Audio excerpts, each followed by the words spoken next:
Hey, I'm Stone Cold Steve Austin. Welcome to the Broken Skull Sessions. I started this show a while back with the one and only Undertaker. Due to popular demand and due to the fact that he had way more stories to tell, I invited him back for one more round, and this is it.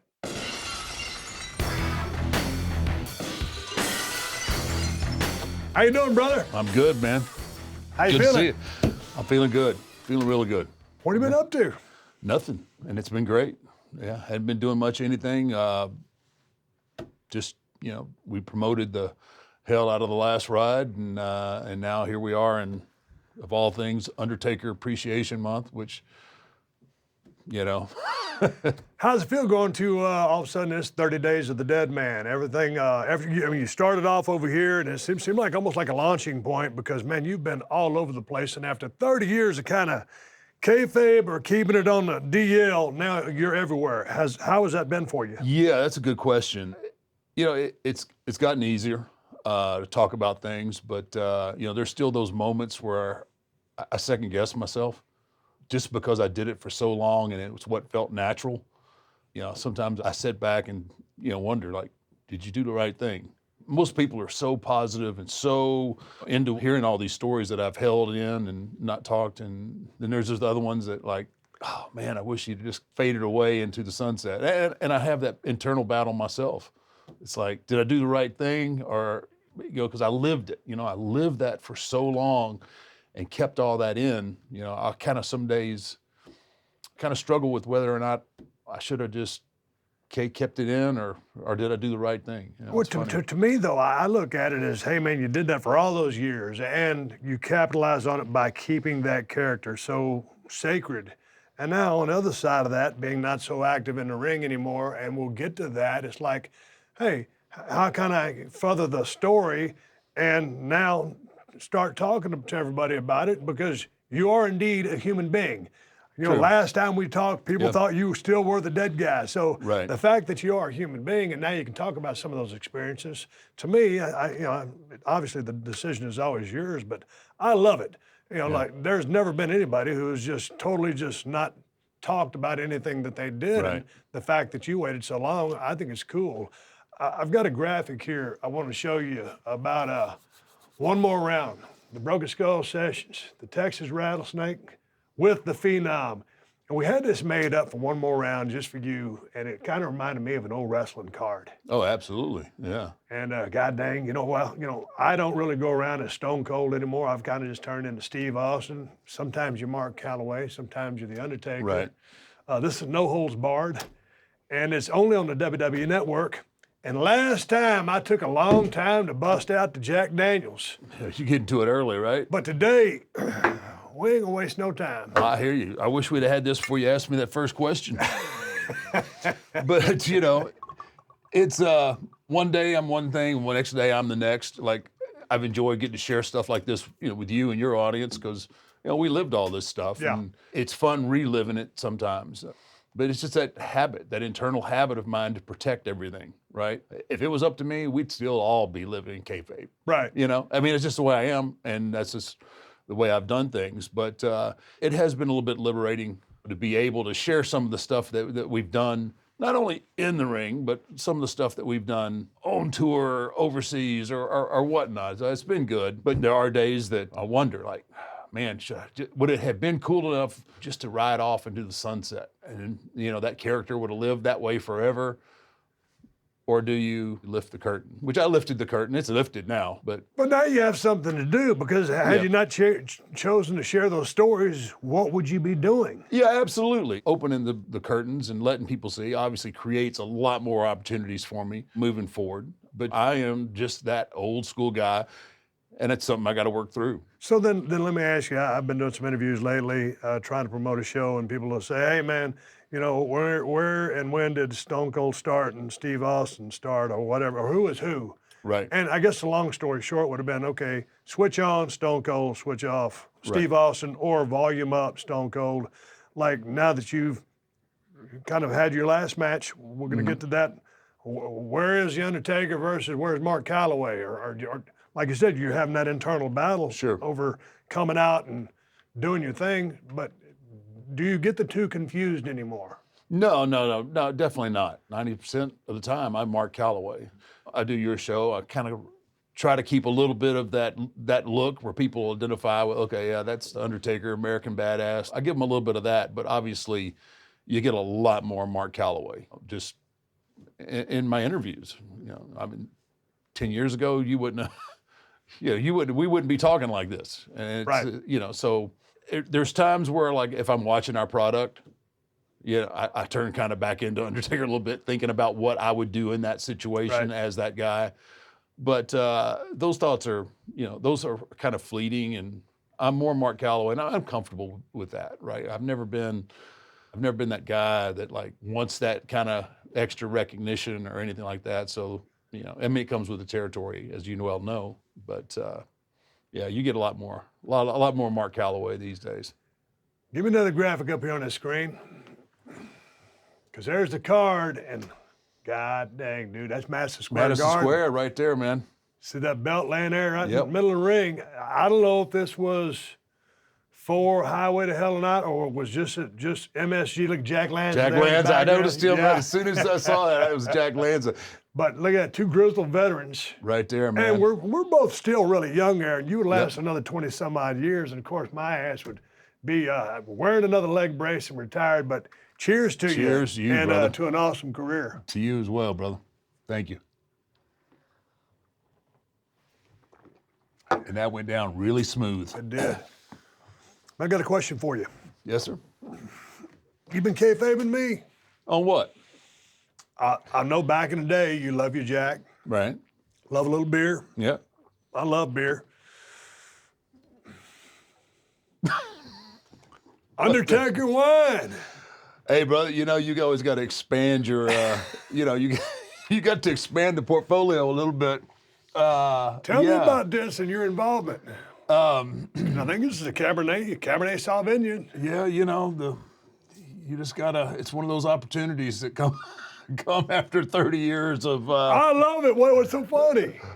No, it's just I don't think most people think about Undertaker wine, but there's a lot of people I work with that wine, but. Well, man, 30 years. This is what comes with 30 years. 30 years, man. I'm like, look, I'm appreciative of everything, and I consider myself unbelievably blessed to have all these things. And I'm sure that there are a lot of wrestling fans that are wine drinkers, so why not have some Undertaker wine? And I know I've had hangovers that made me feel like. I will take a sample of this later on. I'll let you know how it is. Yeah, man. Have a nice meal later on, and have me a little Undertaker wine. Hey, this Broken Skull session is going to air after Survivor Series, which marks your 30th anniversary from when you started. Yeah. I mean, 30 years. And I'll never forget your debut because it scared the hell out of a lot of people. And I was like, God dang, I knew this guy from back in the day in Dallas and Tennessee and in WCW. And all of a sudden, this iconic character, probably, I don't think anybody would argue, the greatest character in the history of the business. 30 years it's kind of really hard to, when you get into this business, and there's no way that we can, you can have goals, right? I'm sure you had goals when you got in the business. I don't think you had those kind of goals, Stone Cold Steve Austin. You just can't fathom that. Right. But you figure if you get a few years and get a couple free cups of coffee here and there, and you make a little bit of money, it's successful. 30 years, I mean, I'm completely humbled that I stayed relevant for that long and kept my fan base. And it's hard. It's flown by. I can tell you that. It seems like yesterday at times that I started, and that long, slow walk out at Survivor Series. I remember it. I can remember it just like it was yesterday. And there's a lot of gray areas in the middle. Yeah. But it's really amazing that I was able to keep that going for 30 years and not, one, burn myself out, and two, not to burn myself out to the audience. Like I said, everything lined up kind of perfectly for me. Do you mean not burn yourself out as far as you goes from part of the lifestyle? And also to the crowd, obviously talking about that longevity to stay, hey man, this guy's still resonating with me. So a two-pronged question, sorry. Yeah, no, it is. It's just to stay. I mean, obviously, I mean, you know what the life is like. It's not an easy life. Whether you're on, it helps if you're a stone cold, see, because you're at the top of the page. It helps make those 270 dates a year that you're making. It makes it a little bit easier because there's a huge reward that way.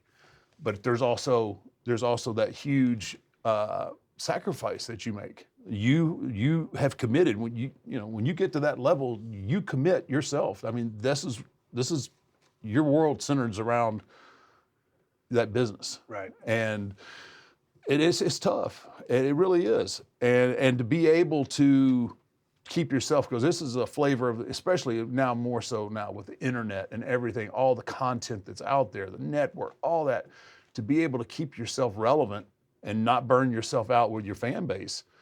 It's just not easy to do. But I feel, like I said, I feel incredibly blessed. I was able to do something that I loved, that I was passionate about, that I enjoyed going out and doing night in and night out. And if I was still able, I'd still be doing it right now. Man, you are in such a good place right now, and I don't know how all of your personal ride was, because we were kind of doing our separate things. But I've kind of gone on the record. I think, in anything you totally commit to. I was selfish in some respect, because I put myself first, and through all the relationships or whatever that I was into, this was my baby. This was me. This was about me. This was for me. Now I was providing. But I signed on, Yep. and there wasn't nobody going to throw me off the track, barring injury or whatever. I was resolute in the decision that I made. Do you do it anyway? Feel that too, or? 100%. Yeah, I mean, it's really difficult to have relationships, to be at your level, to be at my level, and still try and have personal relationships. It is what it is, but that's your chosen path, right? Like, there's a lot of things that I regret that's happened in my personal life. I regret, and I hope I get forgiveness. I've asked for forgiveness for the things that I've done, but it's part of the sacrifice that you make to be at the level that we've attained. And a lot of people won't understand that, and they'll think we are selfish. And you have to be selfish to a certain extent to survive and maintain at the level that you've been able to attain, and where I've been able to go. I mean, it's a given. It's part of, because you have to give yourself. You have to be totally committed to it. And there's a lot of time I'm not going to get back with my children. That's the way it is, and I hope one day they do appreciate the life that they were provided. It doesn't make up for the fact Right. time I wasn't there, and those are some of the things that I've asked forgiveness for. But I was blessed. I was blessed to be able to do something that I love and that made me happy. And I just hope that it works out. I hope it works out for everybody. But there is a commitment that you have to make to be on top. And Were you consumed by the business when you were home as well, thinking about the next thing, the next storyline? Totally. Or, hey, where am I? Which way is the wind blowing? Because I kind of never checked out. no, so I'm not only living the gimmick. Yeah. I'm at home thinking about, okay, I'm getting my bags. I get home, wash the clothes, repack the bag, and now I'm sitting waiting to go back again, because your motor's running too. You don't have, especially back in the day, right? Yeah. You don't have any downtime. You work in a town, you do whatever you do that night, you go to your hotel room, you sleep, you wake up the next morning, you fly to the next town, and it's boom, it's boom, it's boom, it's boom, it's boom, and that's normal. Key. It's normal. Yeah. So when you go home, when you get those rare few days off, you don't know what to do with yourself. You don't know how to go and relax and sit there and put a movie on, because your mind is telling you, you gotta go. You're here. And you worry, okay, oh, damn, man, such and such is, man, he's getting over a little bit. I'm just totally being honest here. No, I'm right? with you. It's like, oh shit, he's coming on. Yeah. What am I going to do, right? And that's great. That's what you want. You wanted Right. everybody. You Yes. wanted everybody to push. 100%. I think that's something that's kind of lost now. You were at the top of the page. Everybody wanted what you had. Yeah. It's flat. I mean, I can't be any more honest than that. Right. Right? Did everybody get there? No. But damn, did we try? Right? But when you felt somebody coming on, it's like, hey, man, well, case in point, you just said that. I mean, like, oh, here comes The Rock. Rock's kind of coming on a little bit. I'm like, hey, dude, coming on a little bit. Yeah, exactly. No, he kind of really coming on. So, but yeah, so I've been there. So it doesn't allow you to like, oh shit, I wonder what he's doing. You know what I Right, mean? right. And Yeah. that's where your mind works, because this business is too tough. It's too tough on you physically, mentally, emotionally. It's too tough on your personal life just to be middle of the road. Right. If you don't strive to be at the top of the page, you're wasting your time. I agree 100%. Due to the fact that this is the 30th year of your debut at Survivor Series, there was a belt that was created, and it looks like it's kind of like a spinoff of the old Winged Eagle. Right. And so I'm sure probably they're going to sell and market these. I'm not a shill, I'm not a salesman, but yeah, that's I wanted really cool. to pass this along to you. That's And take it in for a second. I mean, it's all blacked out, it's purpled out, and purple stitching on the back. this is the first time I've seen this. Oh, that's awesome. Let me get this off the table. I mean, they've done an Undertaker themed belt, but this one is, you're right, it is off the old, Right. which is, I think this is, well, one of the last titles that I held, right, was based on that. So my question now that you see this and you're taking this in, and you'll take us home with you, unless you want to sign it and give it to me. No, I'm probably wear it to the airport. You remember those guys? Remember those do. guys Yeah, I get their do. first belt and someone said, no, man, you need to wear this, or you need to take this through the airport. That's so good. And so it was a One of the real. greatest ribs ever is having to wear the belts. And that's awesome. Here's a question, a business question. Like, you were 7-time world champion. Right. I think I had the belt 6 times. What are your thoughts on a world championship belt? Obviously, I think it goes on the guy that's putting asses in seats. I like the old school mentality of finding that guy, and as long as that guy is riding that wave, like you do, that's your guy. I think you stick with that guy. If you look back in history, you think of world champion, you think of Ric Flair. 100%. You think of Harley Race. 100%. Yeah. Who's the world champion? It's Rick, or is it Ray, Harley? Yeah. There's just certain names that are synonymous with being world champion. But for you, for a guy who, like I said, greatest character in the history of the business, greatest run in the history of the business, how important was the belt for you? Because there's many ways to look at it. Sometimes it's a tool to help the talent Right. have validity, to help give them credibility.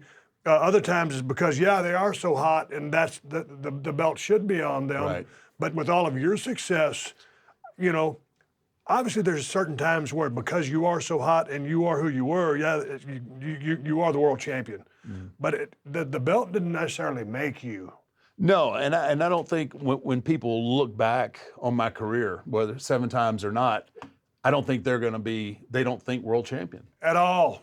And I'm fine with that. No, but they know you had the belt a couple times. Yeah, but they'll yeah. say, God dang, how many times he had world champion? This bothers me. Like, hey, I 30 don't think, years. Yeah, I don't think that really affects, and it wasn't, I was always that great guy to be going after it because I never lost really. So like, how do they get out of that kind of deal? So I was always great chasing it.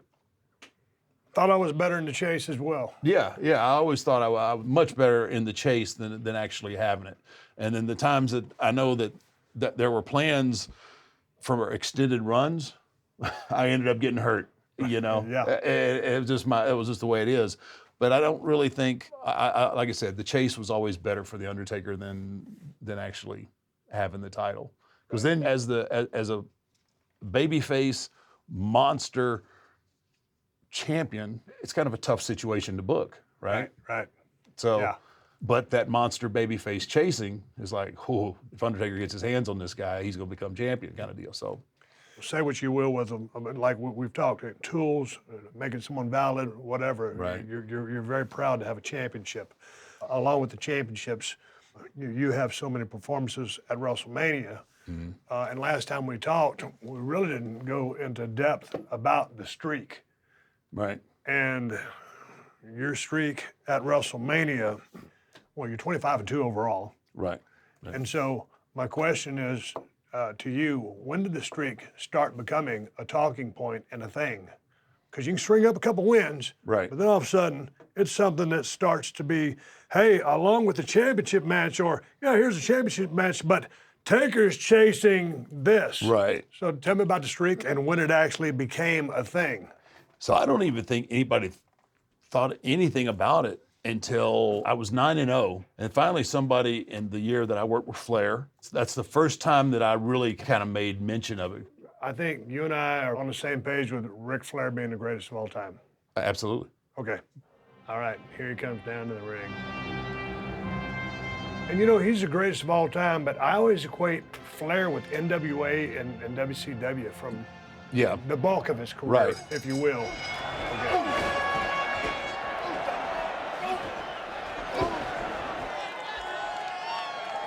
Okay. Okay. I know what happens here.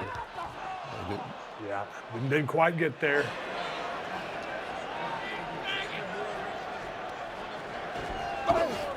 Got him in the corner. I think it was a thing of, you want to try this again? Yeah, I think we're gonna do it right here. Yeah. And it goes perfectly on this one. Oh, nice bump, nice Yeah, move. it was awesome. He tells her, like, I come up to him and say, "You want to try that again, kid?" And I'm not positive that I said it that way. Yeah. Other than I knew, how much that meant to him, and it meant, the world to me, and I wanted him to be successful. I don't know that it kind of came off like I was being cocky, but that wasn't my intent at all. I was so thrilled to be in this match that who would? Nice kick out. Nice bump over the rope. Man, there's just so much you can learn from that guy, even to today. How were you with the chops? Because Flair loved to chop people. You weren't so much a guy that loved chops. I didn't like chops, but there's a few guys. Like, all right, you're Flair, Right. you're gonna chop me up. It's Flair. No, so this is the first time that I make reference to the streak. The Undertaker is up. He's 10-0. 10-0. And that was the start of it. And after that, it kind of took on a life of its own, and it just kind of magnified each year because the lore and the legacy and the mystique of the whole thing continued to grow year after year, and it became almost as important as whatever the main event was. So going into that year, I remember Vince pulling me into the office at a TV. He goes, "Mark," he goes, I'm so sorry. Like, I hadn't got you figured in, right, to Mania. And I was like, yeah, kind of noticed, right? Everybody's, deep into their builds already, right? And he goes, I got two guys. I got two guys for you, And he goes, I got RVD and I got Flair. And I don't think he got Flair all the way out before I said Flair. And he was shocked, right? Vince was shocked. Yeah. Because he thought I was going to go with the younger, the guy. And RVD was on his way up, and he was doing good things. But it was like, I want to work with Flair. And he was still trying, like, you don't want to work with RVD? I said, no, I got plenty of time to work with RVD. I want to work with Flair. Yeah. And he goes, because Flair wasn't one of Vince's guys. He didn't come up, right? So he didn't have the same feel like me and you do, right? On that respect level. I said, I got a choice, right? He goes, yeah. He goes, I want to work with Flair. And he goes, okay. And I'm really proud of that. And I thought, Rick, and I didn't understand this until later. Rick thanked me after that match, and he goes, I just want to thank you because you've restored my confidence.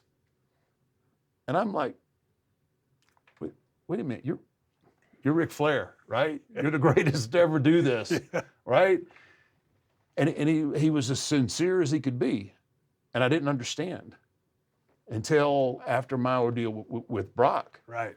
And and it wasn't that I lost, but it was the concussion and the fact that I for the first time ever, I felt vulnerable to our business. Right. And up until that point, I was invincible. There was nothing that I couldn't overcome. There wasn't no injury that I couldn't work through. That match with Brock really just destroyed my confidence. And it's really hard for people to understand that. Like, wait a minute, you're the Undertaker.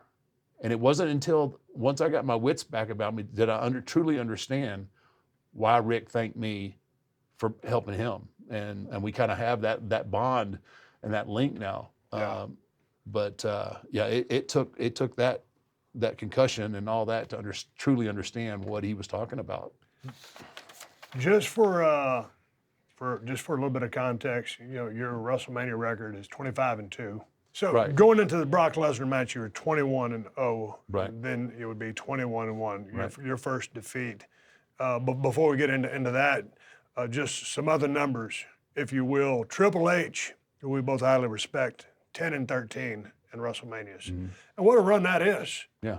I mean, 23 WrestleManias. Shawn Michaels, who's kind Mr. of WrestleMania, Mr. WrestleMania, 6-11. Right. John Cena, workhorse, 10-5. Hogan, 8-3 with one draw. I was 5-2. 5-2. Are you ribbing me? I got to do a shot over that. So I remember talking to you at WrestleMania 30. I don't know if you remember talking to me. Yep, I do. Okay, before the match, I had the audacity to ask you right before the biggest match of the year, hey, dude, I'm doing a podcast now, man. I didn't know if you'd want to do it or not. And you said, sure. And then everything happened that happened. Obviously, we Right. never did the podcast. But what was going through your mind when you got that finish and, hey, man, now the streak was going to be done? Personally, professionally, how did that affect you? I'd always looked at it like I wanted to save it for somebody who needed it. If we were going to break it, I wanted to make sure that it was for the right person. I personally didn't think Brock needed it. Brock was Brock was made, and beating me, I don't think was going to elevate Brock that much more. Right. So that was my only kind of question in Vince when when I got to the building that day. At that point I was still going over. So the finish changed during the course of the day, and I knew, like, I'm sitting in my dressing room and I'm all by myself and just trying to kind of go through my head what I want to get done, what I'm trying to get across, and I see Vince come in, and as soon as he walked through the door, I knew. I knew. Yeah. I knew why he was coming, because it just doesn't happen, right? Vince doesn't just come to you. It's usually if there's something needs to be done, he sends somebody. Hey, Vince wants to see you. Can you see him in his office? He came to my dressing room, and as soon as he walked through, I said, I know. All right, the finish is getting changed. That's what I'm thinking in my head. Right. And of course, he laid it out, and he goes like, Mark, he goes, I'm gonna put Brock over, and I'm like, okay. I said, are you sure? And he goes, yeah, I think. I mean, and it's kind of, he's halfway trying to sell me on it, like, if Brock doesn't beat you, who's going to beat you, right? And I'm thinking, well, nobody. If the right guy doesn't come along, Right. then you don't break it, and you have this piece of history that would be cool. But always in my head, I always at some point figured it would you just in this business at some point they're going to pull Sure. they're going to pull the card and ask for the favor, and that's just the way it is. And that's all I questioned. I said, is Brock the guy? I mean, is this going to elevate Brock to another level that he's not at already? If it was going to happen, I would have much rather done it for Roman. It would have meant so much more to Roman. What the hell make Roman? Oh, absolutely, more so than Brock, because Brock had already he had already had his run in the WWE. He had his run in the UFC. He'd come back and he ate everybody up. I just didn't think he was the right guy. I didn't, like I said, I didn't have a problem. Love Brock to death. I just don't think he was the guy that should have got it. Will anything like the streak ever happen again? I don't think so. I don't think so, because one, I think the streak, it was almost halfway through before they even realized what we had. I mean, and it's just hard to book, and it's hard to keep somebody at that level for so long. You know, I mean, you get to a point, okay, it's your time to give it back. So I doubt that anyone would ever get to. Well, but notwithstanding, someone would have to be in the company for, damn near 30 years for this to happen. In Sure. short attention span theater, it's a different business than it Absolutely. today than it was then. Although, if you are a commodity and a talent and you have the longevity and you can string it together, could it happen? Possible. It could happen. Yeah, I mean, out of a percentage of 100%, I'd say a 0.0001 that it's going to. Yeah, no, it's just one of those things that it kind of happened halfway organically, and then we realized, oh, we have something here that really adds to what we do at Mania. I'll never forget, Brock did beat you at WrestleMania in New Orleans. The dude on the front row, his eyes were this big. I was in a production truck watching Yeah. with Kevin Dunn. Yeah. I had a beer in each hand. Yeah. I was double fisted and I was watching the match. And when the finish happened, I looked exactly like the guy in the front row. I was like, you got to be shitting me. Yeah. And I love Brock. Yeah. But I'm of the same mindset as you. And I would have let Brock beat me in Atlanta many, many years ago Right. if the business situation had been right, but Right. it wasn't. And all of a sudden I saw that go down. Nothing against him, but like you said, he didn't need it. He didn't need and it, so yeah. at that point, I was like, dude, I'm a street fan. Right. So, You lost a. Yeah, you want to hit this? yeah, cheers to a run. I want to segue into another question with you. All right. Yeah. That's good. That is good. I think there was equity left in the streak, and although 2 years later, I think Roman might have been the right guy at the right time because I was so beat up, and I knew the end was close. Right. Yeah. All right, coming out of the streak is the streak, and the body of work has to come with it. Just in going back and watching a lot of your matches, and I've seen pretty much all of them, I always like to go back to a Hell in a Cell match at Bad Blood in '97, you versus Shawn Michaels, and what was the first ever Hell in a Cell match. Yeah. It was a ball buster, if you will, a 5-star match. How and why was the Hell in a Cell match created? If you can give me some history on that, because Yeah. we've been having cage matches forever in this Right. industry. Now this is a Hell in a Cell, this massive structure, and then let's go on to discuss the match. So, we're killing two birds with one stone here. So Sean and I had been working continual interference with Triple H and China and all that. They keep interjecting themselves. Okay, so that's kind of the setup to why there's going to be this Hell in the Cell. But the main reason for Hell in the Cell is for Kane. It's all about Kane. This structure, I mean, we built this structure up like no one, once the door's locked, two guys in. Well, look at this. Yeah, I mean, it was massive. that's all inspiring. I mean, that's just like, oh my God! And this thing when they start lowering that cage, it's an effect that comes over the crowd. Oh, absolutely. It comes over. There's an effect that comes over the talent as well. Yeah. But so that whole thing is all designed for Kane's debut, right? You're gonna keep all outside interference out, and boom, here comes Kane. Yep. And for Kane to come in and do what no one else could do, and that is get in the cell. He came in, he ripped the door off, and then to have that face-to-face between the brothers. And that was, I think it's still one of the most iconic stare downs ever. It's a story that lasted 23 years. Yeah. I think it's one of the greatest stories ever told from WWE.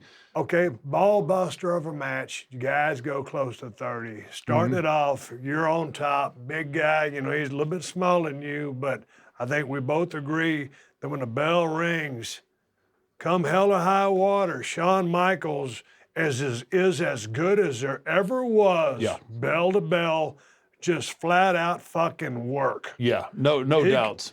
And in this match particularly, I mean, he takes a great ass whooping, but also he gets his shit in.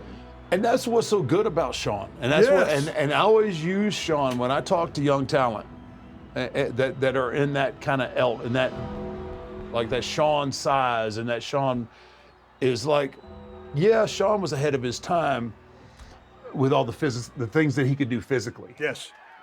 And he took advantage of that at the right times. But when it came down to it, when it came down to Nux, Yeah. which at any good point in a good story and a good match, it comes down to Nux, right? Right. It comes down to the soup bones.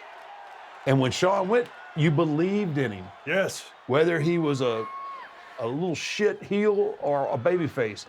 When it came down to it in the fight, you believed in him. Right. He had that ability. And there's not, there's only a few guys that you can really identify with that had that. And he did.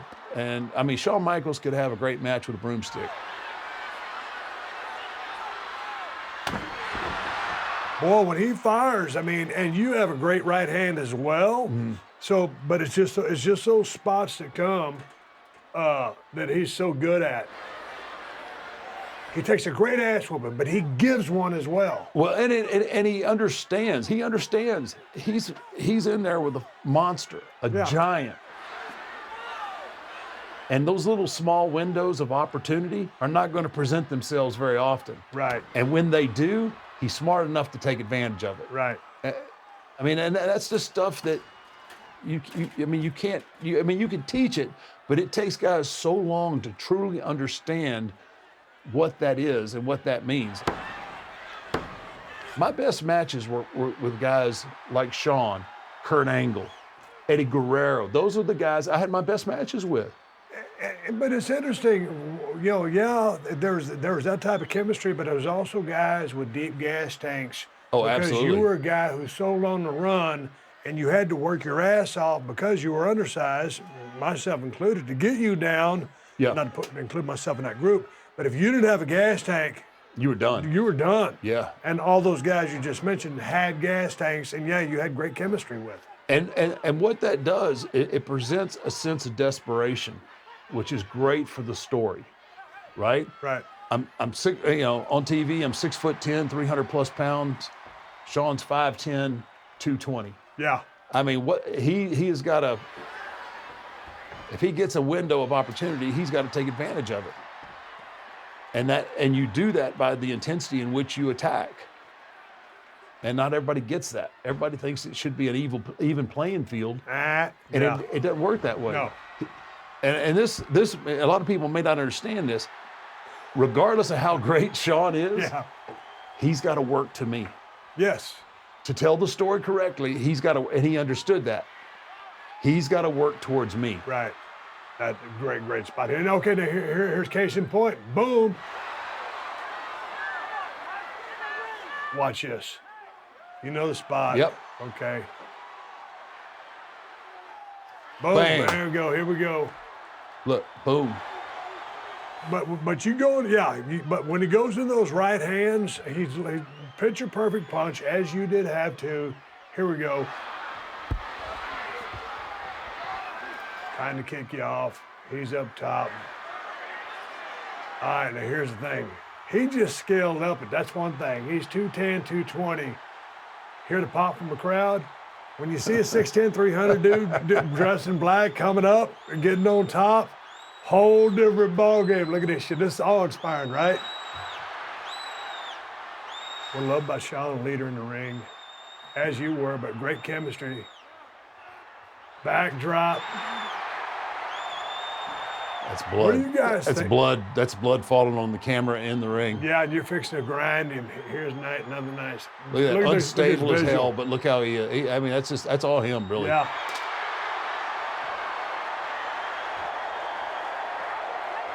Isn't that just a tremendous bit of feeling being on a structure like that? This is a nice bump. Nice bump. Watch this. You lived it. You were there. Oh, and he's. Ahead of his time, bro. Oh, uh-oh. That ain't good. Here we go. Here But we this go. is the setup, right? Yeah, this is it right here. Because you had him where you wanted him.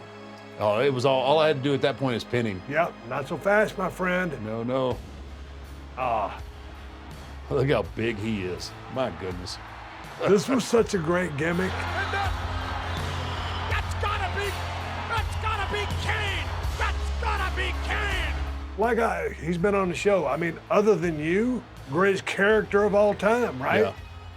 And in fact, And they it just fed happened off to of be each your other. brother. Yeah, and they fed off of each other Yes. so well. Like, yeah, he just shellaxed that door.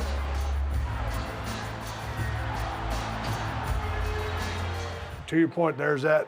There's that look, right? Yeah. You've never seen that look on the Undertaker's No. face. It's like I'm trying to hold my spot. What's this? Oh my!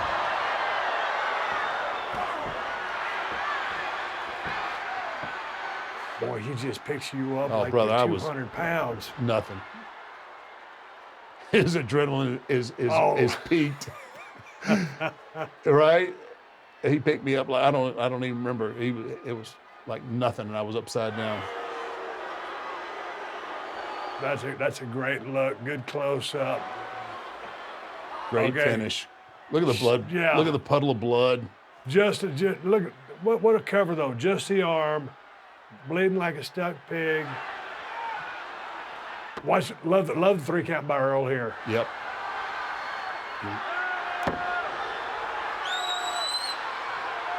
So much drama. And there was first of all a ball buster of a match, and you and Sean had great chemistry and a hell of a match. But the introduction of Kane, Yeah. and so when you saw Kane come into the company, did you automatically go, "Hey man, this is a guy I can do something with just based on and his size," or how does this all come about? Because like you said, this is a story 23 years in the making. Yeah. So actually, Kane was working at in Smoky Mountain, and he was doing this gimmick called Unabomb. And Cornette had asked Vince, like, "Hey, will Undertaker come down and work with Unabomb, right?" And I remember Vince say, "Hey, can you go down there and do that?" Yeah, okay, sure. You know, I can fly. I can drive home back. I lived in Nashville at the time. But you didn't think nothing of it. I went thinking, yeah, you Yeah. know. And then I got there, and I was in the ring with him like 2 minutes, and I was like, this guy needs to be. He needs to be up in New York. I mean, New York being WWE. I was like, this guy's way too good, and this guy is somebody I can make money with. But when did you guys figure out that he could be your brother? Because I remember when that storyline started brewing, because I Right. was there, and it was money. So whose idea was that? How did that happen? I think initially Vince could kind of come up with the idea, and when I got wind of it, I was like, yeah. I mean, as soon as I heard it, it was just like, bing, the lights Yeah, come yeah. on, because I knew physically people would buy that because we were physically very similar. The way we worked in the ring was very similar. I'm just saying, that's camera angle right there, and he might have had some platform boots on. Maybe. I'm just saying, he's not Yeah. that much taller than me. But yeah, but I mean, you just look at those two, and you like, okay, yeah, those guys could be brothers. Yeah, Yeah. especially half brothers. Yeah, I buy that. And it was just right out of the get-go because one, I didn't have at that point a lot of people that I could work with that people actually believed could get me in any sense of jeopardy. 100%. Right? Yep. This is his brother.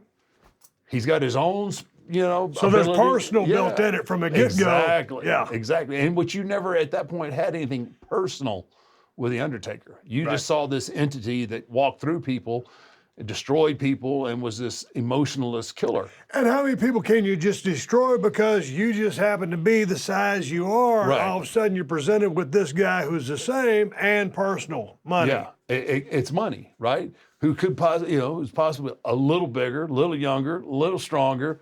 It was just perfect. It was one of the most perfect stories that really I think ever come along, and where we were able to take it. But it all starts with him because he is just a top flight dude. So you guys would end up wrestling in WrestleMania 14. Mm-hmm. I guess the first big match. Right. That was the first time that we worked. Yes. And so you guys would end up paying it off and starting your first program, working your first match at WrestleMania 14. Yeah. Right. All right, we're about to go into storytelling session. I worked WrestleMania 14 as well. I was in a main event with HBK, Shawn Michaels. Shawn wasn't in a good place. No, he wasn't in a real good place. And yeah, he kind of had a bad attitude. And listen, I'll take one for the team. Yeah. And I say this with all due respect because I don't know Shawn real well, but I love Shawn. And When the bell rings, I think he's the greatest talent I've ever seen inside a squared circle. Ric Flair's my GOAT. But when the bell rings, there is no man, in my opinion, that outshines Shawn Michaels. No, there's no one. Do you no agree? One. I agree totally, Okay. 100%. But Shawn he's beat up, bad attitude, don't really know that he wants to drop the belt. Me, I'm kind of catching on fire. But there was a word on the street that Shawn might not want to do business that night, and it was kind of hard to deal with on the way to the ring on all the things that we used to do before WrestleManias. There used to be a rumor back in the day that there was an insurance policy. And you want to take over the story, or do you want me to continue of what I thought I heard? Well, let's do this first because it's deserving. What's of the a shot cheers at to? that. What's the cheers to? This story. This story. This is one more round. Stone Cold Steve Austin, Undertaker, bring it home for me. Well, What was going on? all right. So you filled it in pretty good. Shawn was not in a good place mentally, physically. I don't think he was excited. I mean, you were on fire, and like you said, the rumor has it we didn't know if Shawn was going to do business. I'd already been there at that point a long time. I came in when business is good, and I'd suffered through when business was bad.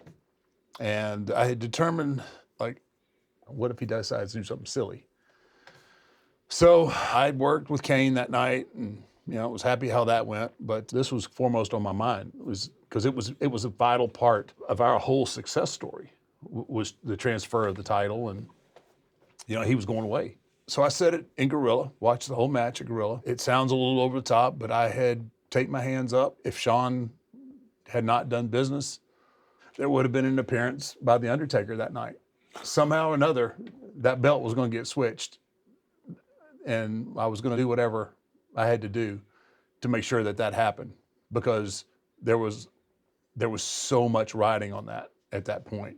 So if it meant me going out there and thumping him up and throwing him back in the ring, that was what was going to happen. And it's so bad because at the time, and I've said this on a lot of interviews, kind of since I started talking about things. Early on, I didn't care for Shawn.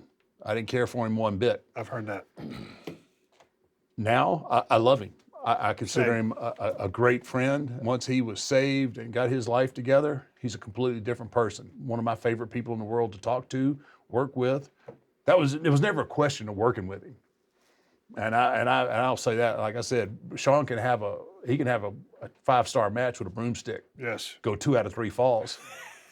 You know what I mean? Yeah. And it's going to be 5-star. I mean, Yeah. he's just that talented. Yeah. But as a human being, for a long time, he wasn't somebody that I liked or cared for.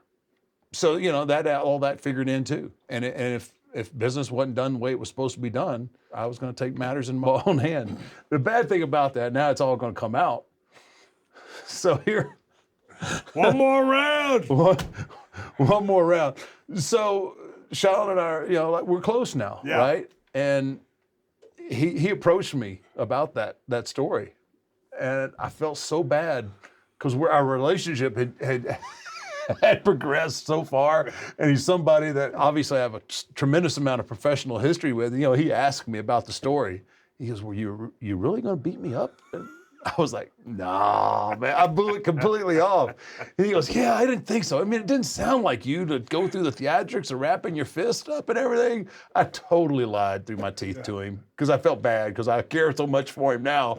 But that night, yeah, I was going to do what needed to be done to make sure that you walked out with that title. So what were you thinking? I mean, because you got Mike Tyson involved. I mean, had you smartened up the old man, or were you just going to No. make an impromptu, hey, No, here it we was go? no, I didn't want to say, other than, I mean, I guess I telegraphed it a little bit because I was sitting in Gorilla. Okay. And to have me sitting in Gorilla with my hands taped up, like, I mean, kinda, yeah. that's like, what the fuck is he doing? Yeah. But it didn't take people, I don't think, too long to figure out, what was going to happen.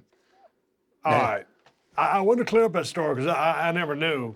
And I told a story. I can't remember if it was the last time we talked or not. It was because sometimes you're a hard guy to read. I remember I'd come back from that neck injury. We was over in Scranton or Harrisburg or somewhere down in Pennsylvania, Right. 6-man.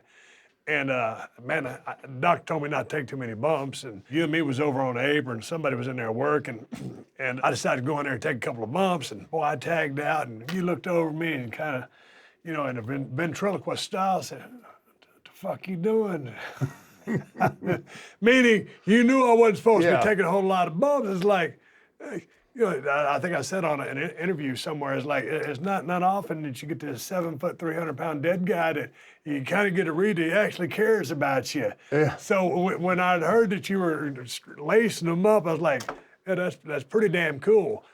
I had a cool run, but to know that you was willing to go to bat for me if the right thing wasn't done was pretty damn cool. Well, Because we're all in the trenches together, that and was it's the all deal. about, you can do your thing, and I'm gonna do my thing, and Sean and everybody else. But at the end of the day, it's about business. it's about business. and moving the needle where we need to move, especially when we're in direct competition. And we were in direct competition, and we had our asses handed to us. So it was about business because you were the progression. You were where the business was going. Right. It was your time. Right. And that's as simple as it could be. It was your time, and it was what was best for business, and it had to happen.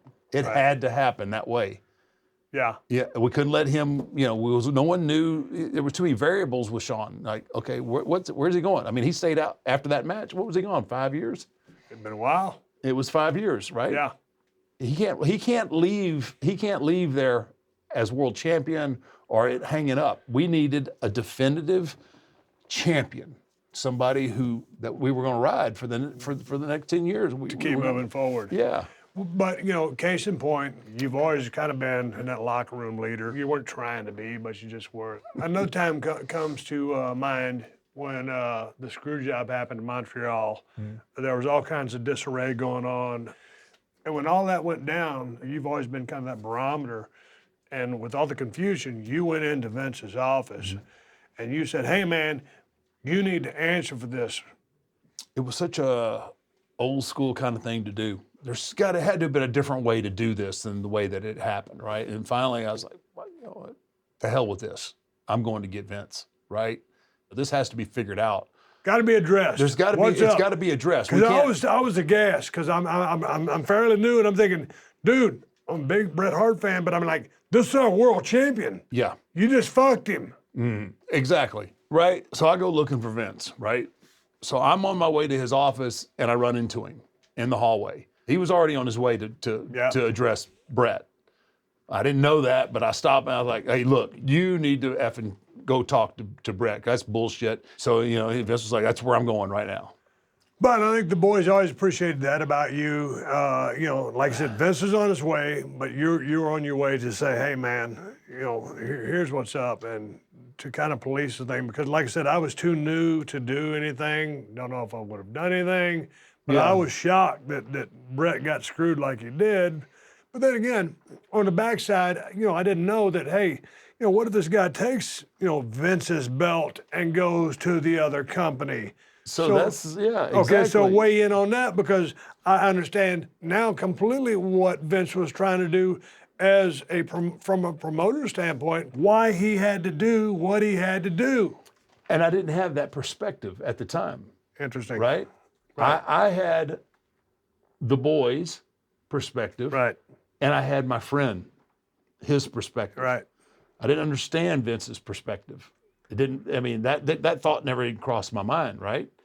Because Vince is always playing chess, and sometimes we play checkers. Oh, absolutely. Right? The boys are playing checkers while he's playing chess. So he explained his situation, and I said, all right, I totally understand that. I said, but you knew this was a possibility. Why would you not come to me? And like I said, at this point, I'm not thinking about being a locker room leader or anything else. I'm just thinking about the struggle and the want and the desire that we all had to have our company at the top of the page. And I'm trying to relate to him. Like, if you had come to me, we could have done a million things, right? There's so many ways to change the rules or to change where the checker pieces or the chess pieces are on a table because you have the ability to do that. Yeah. So to your point, the storyline could have been changed. It just seemed like everything was resolute to happen with these two guys, and they didn't like each other, and Yeah. You know, we didn't know what was going to happen. Brett did not want to do the favors for Sean. Absolutely. Yeah. And so on a segue, shift gears, pour a shot, one more round. My favorite way to You want shift me- gears, by you the want- way. Do you want me to pour you half a shot? No, that All right. you can get a little more in that one, bro. Because we're going to storytelling mode here. BSK, Yep. Bone Street Crew. Right. When I first rolled in, back in '95, maybe the front end, wow. That's a bunch of thugs. Oh, good thugs. Good thug. No, those. Yeah. On the front end of '96, give or take whatever it was, but everybody was kind of clicked up because here was BSK. You had to click. I was kind of lone wolf McQuaid because I was just like wanting to be a player, trying to be a player, but I've just always been a solo guy. And how was this all born? How did this all happen? And the click tried to maneuver storylines and Right. mess with Vince. You guys just seem like a band of brothers, Yeah. like-minded, traveling up and down the road. But just tell me how all this came about Ye- and the friendship and the brotherhood that is in this picture. Yeah, absolutely. There's nothing political at all about BSK. It kind of basically started. But it meant a lot to you No, guys. no. It meant a lot to me, and it means a lot to me to this day. Yes. And I'm, Big Rod, I miss every day. That was as solid as dude as it comes along, and I miss Yoke. He was taken from us way too early, and that right there in that time period, that was every day. That was every day. Godfather, Bear, that's what I refer to him as Bear. That's his Yeah. nickname in the street. We were pretty much inseparable. There was not much that we didn't do together, get in trouble together, fight together. Just one of my most favorite people in the world. I could go 6 months without speaking a word to him. I could call him up on the phone. I know that he'd be there for me if I needed something. We met, and I know we're talking about BSK, but this is kind of where it all starts. We met in the ring in Memphis, Tennessee. Like there was no backstage introduction, and he's greener than piss, right? Yeah. And he's looking across the ring. He's thinking half shoot, right? Yeah.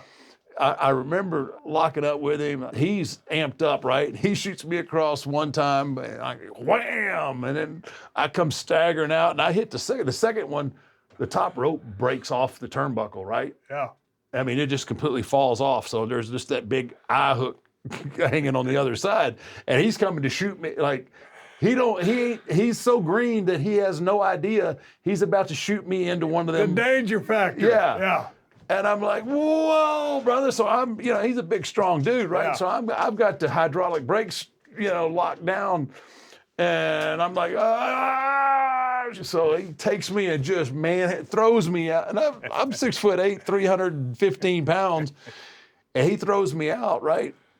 And he cracks me a couple times. And I'm like, what in the world have I got myself into? So finally, I saw a chair. I grabbed that chair, and man, he came around that corner, and I laced his ass as hard. I hit him as hard as I possibly could hit him with that chair. He's laying there, and I go, brother, I said, we can do this the easy way, or we can do this the hard way. I would much rather do it the easy way. And he was like, okay, all right. And from that point on, we were the best of friends. Honestly, God, we have been the best of friends ever since. But yeah, I swear I thought he was going to kill me that night in Memphis. But I used to, now, back in the day, and there's certain things, you'll remember this, when you're coming up, when you start making a little bit of cheese, like you get the Python boots, Yeah. right? Yeah. And then you get the Halliburton briefcase. Yes. But when you get the Rolex biscuit, right? You're there. That's when you Yeah. made it. And when I got mine, I'd get all twisted up, and every night I'd give my Rolex to Bear. I'd give it to Godfather. I'm like, brother, I love you. I'd be so out of my mind, Yeah. brother, I love you, brother. He goes, I love you too, man. We're good, right? No, here, I want you to have this.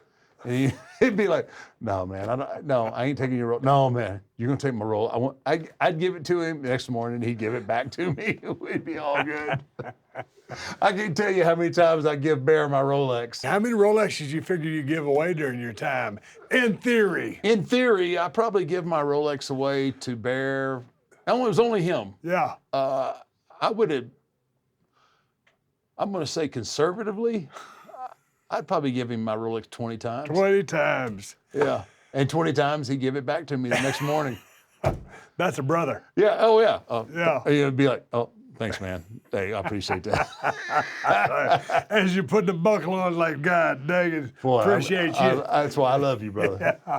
One of the things that we used to do back in the day, and this was done before I came into y'all's territory, which was WWE, and maybe had been going on forever, was Wrestler's Court. When were you first smartened up about Wrestler's Court? I guess it was Memphis that I got smartened up to Wrestler's Court through Dutch. Okay, Yeah. makes sense. Yeah, and Wrestler's Court basically was more of a thought at the time. Yeah, And then it turned into a huge production yeah. once we got to WWE, and then you got brought up on charges. But if you got brought up on charges, I mean, you were usually the judge. Right. And there was a prosecutor, there was defense. Right. And how did you always end up as the judge? I think I was probably the closest guy to everybody and the most tenured at the Right. time. I ended up the judge and, the hanging judge on a lot of cases. Some of the ones I remember as JBL being like the worst defense guy in the history of the art. Well, JBL ended up being more of a prosecutor than he was. Whatever he was so outlandish. Was my point. He was hilarious. He was somewhat over the top, yes. Over the top. But one of the most popular Wrestler's Court stories were when Teddy Long was, you know the story. Yeah, I know the story. Okay, Teddy Long. It's a hard story. Tell a long story short, but Teddy Long has given his full approval to tell the story Oh my goodness. Yeah. with Mae Young involved. Oh, good Lord. You really want to talk about this one? Yeah. All right. If you want to tell it. No, I'll tell. Hey, bro, I'll tell Go it. ahead. Teddy Long was brought up on charges. And we all love Teddy. Teddy's great. Yeah. So Teddy somehow or another came into possession of. Let's see. They were blue. They were blue. They were kind of diamond shaped. Yeah. And they helped men perform at a level probably better. So anyway, Teddy comes into a stash of blue diamonds. That's what they were. I guess he had more on him than he would be able to use. And decided to start selling them to the boys. Now, I'm pretty sure that Teddy didn't pay for them, but he was sure selling them. Yeah. He was sure selling them to the boys, and then it came out that he got them for nothing. And I want to say Bradshaw was the one that discovered all that, and he was the one that brought that Him and brought his up the legal charges. team. Yeah, Yeah. he went on trial for selling Viagra to the boys. Free Viagra that he got. He So why did y'all bring him up on charges? well, Because the man wanted to make a profit? Well, the man wanted to make a profit, but come on now, the boys, you got lucky and you scored all this. Don't try to make a profit on your boy, especially you're not taking any bumps, brother. I mean, come on. So what happened? So he got brought up on charges. But I understand Mae Young was brought up Oh, in this. Mae Young, my goodness. Oh, she was a witness. Mae Young was a witness. A witness to what? I'm not pray- quite sure. Pray tell. I'm not quite sure why Mae Young was brought as a witness, but she was more upset with the fact that I don't know why all you young guys need all that Niagara. That's what she called it. Why y'all need that Niagara? Yeah, I'm just saying, you guys should be ready to go without all that Niagara. No, May, it's Viagra. What? No, Niagara. You guys are young. You shouldn't need all that. I was like, oh, good Lord, this is bad. But yeah, Mae Young was a witness for the prosecution on why on earth all these boys needed all that Niagara. So how did it go down? Found guilty. Guilty as charged. Oh, God dang it. God Yeah, dang. guilty. You know about a tough crowd. Oh, well, hey. You get around the boys, It's a Yeah. tough crowd. Absolutely. But Wrestler's Court, it served its purpose. There were more times like that, more so entertainment. Entertainment, sometimes a rib on the square, but sometimes just straight up entertainment Yeah. because it was almost take the place of a dominoes or card playing session. You know, That included everybody. everybody. Everybody It was enjoyed. inclusive. Everybody, unless you were on trial. Oh, yeah. Everybody And that could loved be Wrestler's stressful Court. amongst embarrassing, but it was Yeah. a morale lifter. Absolutely. And when you're strung out on the road, Yeah. you speak to it. Yeah, no, absolutely. But it served its purpose in the sense that it was a way to handle a situation before a situation got out of control, right? Right. It was a way of saying, okay, your peers know you're screwing up here. You need to change what you're doing and get on the same page with everybody else. Before the office had to get involved in Right. whatever it was you're doing, it was a way for the boys to kind of gently let you know, sometimes not so gently, you're screwing up here. You need to check yourself and reevaluate what you're doing. You know, so it served its purpose in that sense. Like, we're gonna make light of this, but make note what we're trying to tell you here. Right. Sometimes it's rib on the square, and sometimes it's come to Jesus, and sometimes it here's what's up. Right. Sometimes pure entertainment. Teddy was pure entertainment. Yeah, I mean, yeah. Because that's what some of them were. Speaking of keeping things light and being entertaining, Ric Flair, his reputation precedes him. But there was one time to share a story, if you don't mind sharing a story. You guys were on a flight. It was a long flight, and Rick challenged you to a drinking contest. You have to understand, Nate, right? Like, what you see is what you get, right? People always talk about me living my character. Right. Maybe I learned that from Nate, because Ric Flair is Ric Flair.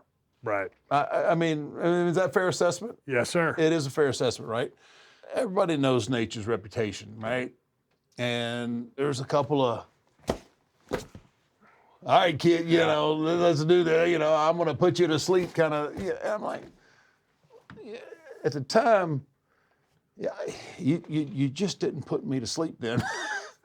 I was in prime after work form. So we're flying back to Chicago on a chartered flight. We're drink for drink, and, you know, Nate is being Nate, and, you know, I believe the robe might have come out at some point during the flight, and well, needless to say, we're about 2 hours or so out of landing in Chicago when Nate finally, he not of his own, he didn't tap on his own. He just finally went to sleep. So I take him, and this particular flight we on, you know, it had 5 seats in the middle and then 2 on each side. And I remember going and taking and laying him out in the 5-seat section. I crossed his arms. I ended up crossing his arms. And then I took a napkin and I cut them into little triangular pieces like they were fangs. And I put fangs on him and crossed his arms. And that's where I left him. I don't know. I guess it was about a week or so later. He calls me and is like, okay, all right. You know, it was a badge of honor that I got to put the Nature Boy to sleep one night. Hey, let's switch gears. You and I are both big Brock Lesnar fans. Talked about him earlier. UFC 121. He's going to fight Cain Velasquez. Right. And boy, Cain, cardio machine. They go in there, they start doing business. Ended up on the bad side for Brock. But coming out of that, you know, he was doing a walk back to, you know, the dressing room. He had been soundly defeated. And I love Brock. He's one of the coolest guys I've ever met, and physical specimen beyond belief. Yeah, absolutely. But there seemed to be like an Ariel Helwani. Ariel Helwani post-fight at UFC 121. Yeah. Check us out. Watch this. Velasquez just beat Brock Lesnar, and we're here with The Undertaker. Sir, what are your thoughts on what we just witnessed? I'm a little bit shocked, you know. I thought Brock was going to come out strong like he did. I think Brock's strength and size would overmatch him. I thought he would have to go into a cardio battle. And Good assessment. I'm actually very surprised. It's almost like you're at a loss for words here. You want to do it? It was Brock Lesnar right there. What did you just say to him? It's kind of a personal thing. You know, I think maybe he needs to. I think he needs to train a little harder. Are you guys cool? Personal. What was up there, man? Y'all shooting an angle? Straight up. Business, brother. My man. Forward thinking? Forward thinking, yeah, absolutely. I was there to pick a fight. Was he privy to that? Yeah, he knew I was there, but my whole mindset there was strictly pick a fight and start a buzz. And I knew it wouldn't take much, and that was nothing. That was really, I mean, it was so simple, but it created such a buzz. It was just a shame that it took so long for it to come to fruition. But coming out on the south side of that fight, because, you know, Kane defeated him soundly, Yeah, obviously he was in a whole different mindset than he thought he would be walking back down that way. You always go Yeah. into something, hey, man, I'm going to come out on top on this. It's Yeah. going to be a war, but you give it. and give which I this- thought he would. Yeah, me too. Yeah, exactly. But Kane pulled that one out. So do you think that the fact that he came out on the south side of that, kind of in a different mindset than you would be had you won, and then, hey, yeah, let's shoot this angle? Yeah, obviously, you think that. But what most people don't realize is that he went out of his way to come by me. Right. And obviously, I'm thinking in my head, because I'm an athlete, right? And I have that mentality like, okay, you just got stopped in the first round. Maybe this is going to be a wash. Maybe I shouldn't do this. But Brock came that way. So I'm like, okay, well, he's coming this way. I'm going to shoot. I'm going to go with it, you know, and whatever happens, happens. That was my mentality. Like, I love UFC, but I like WWE. Yeah. And if there's a chance that you transition back to the WWE, I've got this laid out and it's ready to go. Had you covered that with him? Did you say, hey, dude, if you walk by me, because he walked by you? It was vaguely covered, but it was covered. I don't think he thought that he had very many fights left in him anyway, and he would maybe transition back to the WWE. And my train of thought is, if he's coming out of that world back into the WWE, I'm trying to position myself to be one of the first to get to him. Right. He went out of his way to come my way, so I took advantage of the situation. Okay. Shifting gears again, back to Hell in a Cell, the second one, whichever happened, you versus Mick Foley. Right. One of the most talked about matches of all time. Mm-hmm. And it's interesting when you talk about matches versus matches, many would consider the first to be, you know, the all-time best. Right. But As do I do. yeah. Yeah. But the totality and destruction of two with Mick is the one everybody talks about because of what happened. I had to follow this match, and this ain't about me, but this was just an incredible performance by two badass athletes and putting everything on the line for the fans. Dude, climbing up that damn tight fence. And as you look there back then, they didn't cut out the big holes No, for you to climb you on. got a big ass foot, blunt and a big toe. ass hand that didn't fit in there very well. Nice punches, by the way. Thank you. You always had that good straight right hand. Okay, man, we're already starting to see some sag You here. can alreys see the buckle, yeah. Absolutely. What you can't hear though are the metal ties just shooting off into the air. So here's one of them things where you're just sitting there, and this is that taking that chair. She's like, all right, here we go. Caught you with the lip rather than the square, right? But here we go. All right, dude, right off the bat, here y'all go. Yep. Moments of God. Again, people, nobody has ever seen that before because that's never been done. So I described this, my perspective on this, and as hokey as it may sound, this is the closest. When I threw him off here, is the closest that I've ever had to an outer body experience. Because when I'm up there, I can see him flying through the air. Although it was only a second or however long it took, it seemed like it took forever for him to hit that table. But as I throw him off, I can see myself standing there, and I can see him flying through the air. It was craziest thing, because I didn't want to do this. I thought it was too dangerous, and I didn't think that we needed it. This is one of the things that really made Mick. And look at you're kidding me. How in the hell is he standing? Oh my God. And look at this, he's got a smile on his face, for God's sakes. Are you kidding me? He wants to go back up.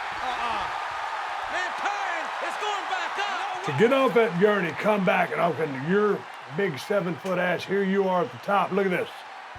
Oh my God! You just threw him off, and here you guys. Look at these. Look at you.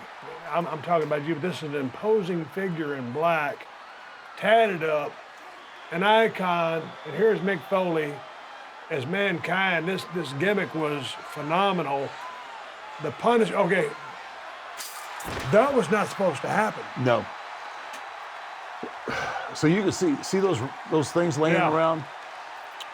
So what was supposed to happen is the choke slam was supposed to happen, obviously, but only part of that whole section there was supposed to give way. And what we were going to do is we were going to fight on that section, and then slowly kind of ease our way, both of us, back into the ring. Right. But as we're working and we're throwing punches, and I've got a broken ankle when I Right. I heard. Yeah, so I went into the match with a broken ankle, and you can kind of see that a little bit, which is nothing compared to what Mick went through. But as we're up there working and we're stepping, I can hear those rivets like shooting off. And at the last second, I decide to step off of the actual mesh of the chain link and step on the support. If I hadn't have done that, I would have landed on top of him. That would have been a catastrophic night right there. It was bad enough because Mick seriously got injured. But right here is just a testament to his professionalism and who he is. I mean, See, here we are, and I don't know what you call this. What do you call that when someone gets on your back? I don't know, is that an electric chair or an inverted? I mean, But you're about to dump him in attacks. More to come here as we'll watch the damage. And that's enough impact enough, especially on the pelvic girdle. Of course, Mick, the professional that he is, rolling to continue the damage and the showmanship of it, along with the devastation.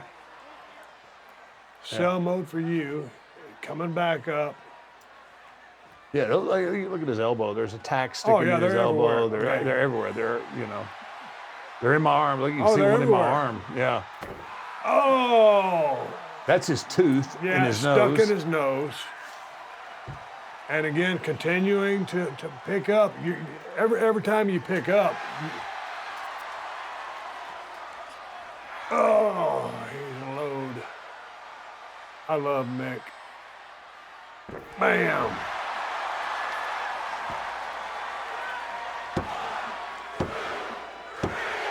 You see that? Everything that happened, you threw him off the top. He goes through the bottom. You plant him. That one little leg kick, completely respecting your finish. Yeah. But the fact that he just one little frog kick, it was just an instinct to try to kick the fuck out. Yep. But you pinned him, and I love that about his character, and it showed so much about his character when he come back off the gurney. Okay, here's the picture. You're up there from when you were standing there to looking at the desk, standing there looking down. When you're in an arena full of 20,000 people, I've been there, but I haven't been in that situation. Time stands still, and you're wondering if the guy you're working with is okay. So take me through what's going through your mind right here, right now, back then. At this point right now, all I'm looking for is to make the move. That's even in the moment even with everything going on, all I want to do is see Mick move To make sure he's okay. to make sure that he's not paralyzed. Because from the vantage point that I had, it looked like he landed right on his head. And I didn't know. I didn't know state he what would his, be in. yeah, I didn't know what shape he was going to be in. So that's all I'm studying.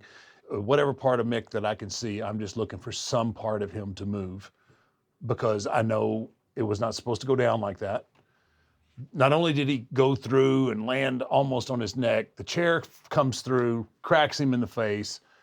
That was a really scary moment. I'm thinking in my head, Mick, move. Just move your arm. Do something so that I know, that you're not, something catastrophic hasn't happened at this point. But isn't it weird when you're up there and you're standing in an arena and first of all the desk, then that's a great shot. But it's like you're in character, but you're in human being mode as well. It's Yeah. like you said, show me a sign that you're okay. Yeah. But it's like, and the show must go on, and you're making a decision based on what he's doing to move accordingly. Yeah, I'm And thinking it's a weird place to be. it is really a weird place, because I'm staying. My mindset at this point, I'm staying up there. I'm staying up there, and then they're going to get him out. That's going to be the end of the night. Then I see him moving around, and then obviously, then I work my way back down into the ring. But I've never been so happy to see somebody move a body part. Right. Like I said, it wasn't supposed to go down like that. That panel gave way. I mean, it was like that. And and when you look back at it, I mean, with respect to Mick, who we both love, but he had the right body type to absorb that fall, being somewhat padded. Had it just been some lean-ass jack dude, just all crunched up, I think Mick had calloused his body up enough to take all those bumps, and he just happened to not quite land on his head. He almost landed perfect, if you can say that, about a bump went so wrong. Yeah. Well, the biggest thing about Mick, and even in setting this match up, Mick knew his wheelhouse, right? So Shawn Michaels and Undertaker had already set the bar, right? Right. For a Hell in a Cell match. Now, Mick knows he's not going to have that kind of match, Yeah. but he's also such a professional. He's, okay, what am I going to do to make this match as good or as memorable as the first one? Yeah. I mean, Mick Different was smart. psychology, yeah. Mick's a very smart guy, and he understands what he brings to the game. He's not a Shawn Michaels. He's a Mick Foley. 100%. And because they were different doesn't make that one better than the other one. No. To put a button on this, Kane and I would have to follow this match, and we failed miserably. Love Kane, we worked our asses off, but when you try to follow something like this, it is impossible. No, I mean, It's a daunting task. No, it is. I mean, it's not your guy's fault, but when you have somebody that gets thrown off a 20-foot high cell and then thrown through it, what are you supposed to do? I remember pieces of that match as it was happening, and I was thinking, dude, man, I mean, we got something good. He's over, I'm over, but, it ain't going to happen. So, But yeah, your match didn't dictate. yeah, It but didn't you go out there dictate with the that best kind of of intentions. violence. Yeah. Coming out of this, to segue into some of the entrances that you would make. A lot of fire, a lot of smoke, sometimes lightning, sometimes descending on cables every now and then on a big event. But sometimes when you play with fire, you're going to get burned. And you have been burned. Yeah. And I didn't get a chance first time we talked, and I want to talk to you about a few instances right now. And let's go to tape, and then let's talk. Yeah. This is the Chamber. Chamber St. match. Louis. And boy, this is scary as hell. And I remember watching this live because I was at my house while you were working. And here you come, slow-mo like you always do.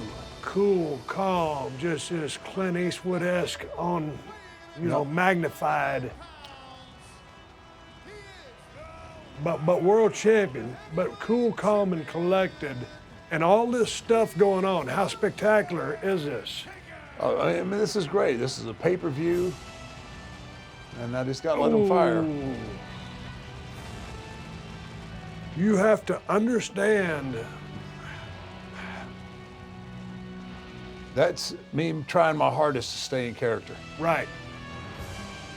To me, as I was watching this live, I'm thinking, oh my God, he's about to kill somebody. I mean, first of all, he could have been killed. Right. And I'm thinking, I'm glad he's okay. But I'm thinking, boy, when I see you there, I see pain, I see adrenaline, and I just see Yeah. rage. Yeah, absolutely. You've nailed it all on the head. I am. The adrenaline needle is peaked right here. I'm beside myself. I'm looking down at my chest because my chest is just bubbling up right now. Flesh is just rolling up. Look at me. I'm pouring water on me to try and cool. Look. Did you get word? They knew you had went up. Did Yeah. you say, hey, man, I need some water? What'd you do? Yeah, they could get underneath. There's the sleeve. That's a That's full leather. sleeve. That's Yeah. leather. But look how short that is. Yeah. That's a full sleeve, and that's what happened to it. So what are you thinking? It happens, you get out of it. You're trying to maintain beyond pay-per-view, and you're pro's pro and you're a tough motherfucker, so what's up? So I'm trying to keep my emotion because there's a backstory, and I'll get to the backstory. I know that I've got to sit in that pod for 20 minutes. And then I've got to work another 20 minutes once I get in. And I'm trying to assess where I'm at, like physically, with the burn. Because every time, you know that smell of burnt hair and flesh. And that's all I can smell, right? They're feeding me water. There's a ring crew guy underneath my pod feeding me bottles of water. And I'm just, because I'm on fire. I mean, Yeah. I'm burning. So I'm pouring it on there to try and ease that kind of pain. And every time I look down, like my skin's bubbling up more and more. I am trying my hardest to keep focused, but I'm also thinking in my head, I'm about to kill the pyro guy. And the reason that I say that, like, I'm pretty forgiving and I'm pretty understanding of things. And I know that things just happen sometimes, just like Mick, going through the cell. But a couple of weeks prior, I have a conversation with the pyro guy. And I tell him, look, the pyro bursts are too close. I'm starting to feel it, and you know me, I no sell everything, right? The pyro bursts are too close. Let's back them out. And I get, well, I think it's just because there's a draft in this building. Okay, I'm just telling you, they're pretty close. And you know me, I want to be Undertaker, I want to be motionless, and I want to do my entrance the way it's supposed to go. So here's what happened that night. I'm world champion. And initially, I had one of my coats, more of the Hellraiser type coats, right? The ones they're sleeveless, and they kind of fasten in the middle.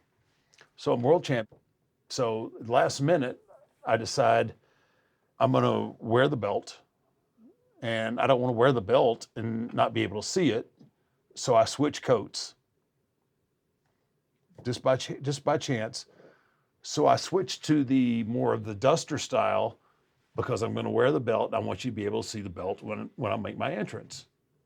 And this all happens within minutes before that happened. And so I'm sitting there, and then I'm thinking, well, you're going to be in the pod for at least 20 minutes. You're going to make your entrance, and then you're going to be in the pod because I was the last one in the match. You're going to be in the pod. So right before my music starts, I take another full bottle of water and I pour on my head. I walk out. Pyro comes up on my left. It comes directly, it's right on me. So it comes up on my left, and it's so hot that I can't no-sell this one, right? So I turn to my right, and when I turn to my right, the fire burst on my right goes off. So I've turned right into that one. So now I'm engulfed. Thank goodness I had the presence of mind to know that I had to move forward. When I can start to see something other than fire, I can see that my right sleeve is on fire and my hat's on fire. So obviously I'm trying to come out, get that off of me as quick as possible, and still try and remain somewhat in character. It was just one of those deals like, oh, how do you do that, right? How do you get fire off of you and still be Undertaker? And that full leather sleeve, when I got back after the match and saw the jacket, so that sleeve was that long, Right. you know, it just, so two things. If I hadn't have switched jackets, my arm would have been completely exposed. Wow. Because And you it's- already had second, third degree Yeah, burns. yeah, With even on my the chest. protection. Yeah, with the Yeah. protection. And then the second big thing I did was that second bottle of water that I poured on my head. I was dripping water when I went out. Right. And that was only because I said, you're going to be in that pod for 20 minutes. Your hair is going to be dry. You're not going to be able to see. So I took that extra bottle of water. So it could have been far worse.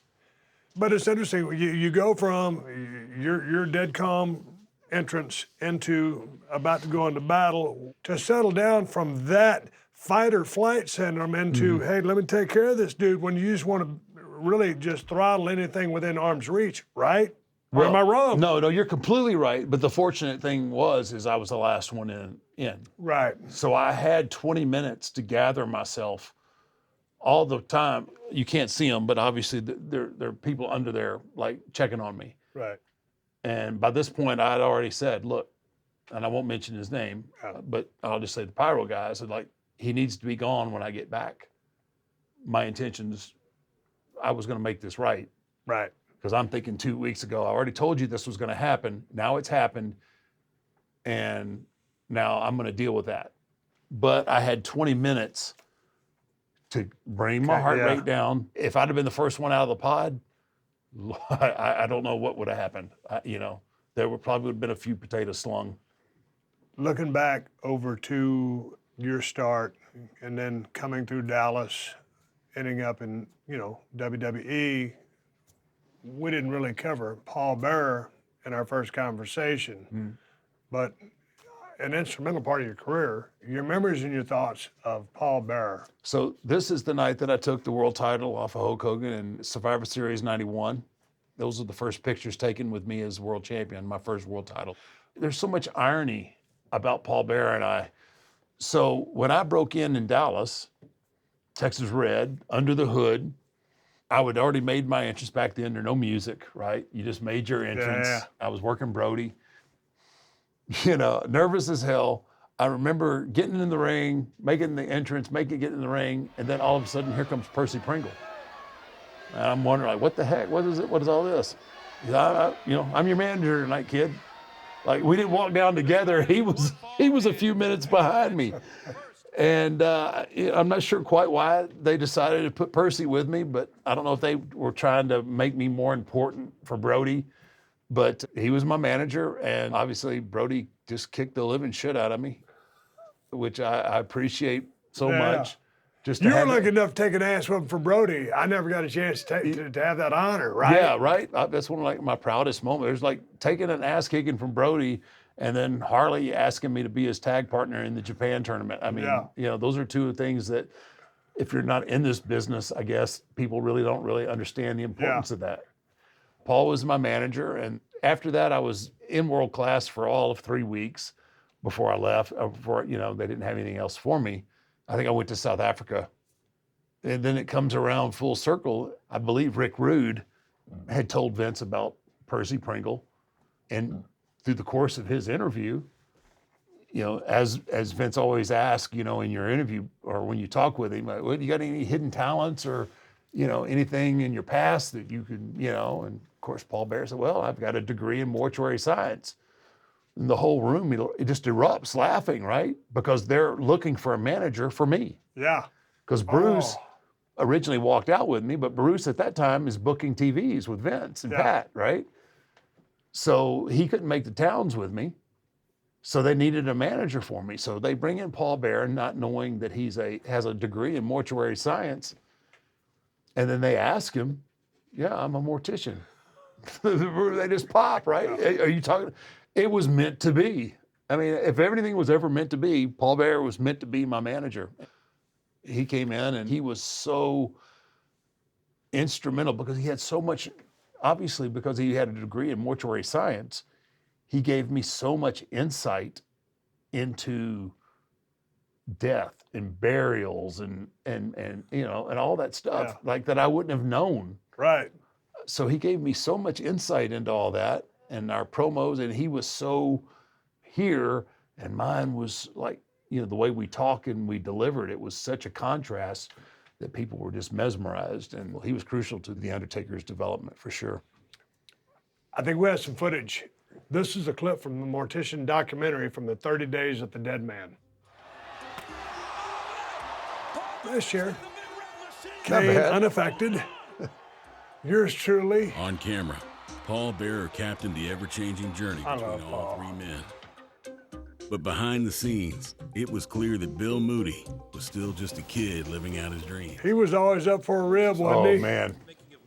And would love to sit back, watch, and then instigate. If you thought Paul was evil on camera, he was something else behind it. He was a prankster extraordinary. I remember that. Watch. Playing a rib on somebody was one of his favorite things to do. Now for these drawers.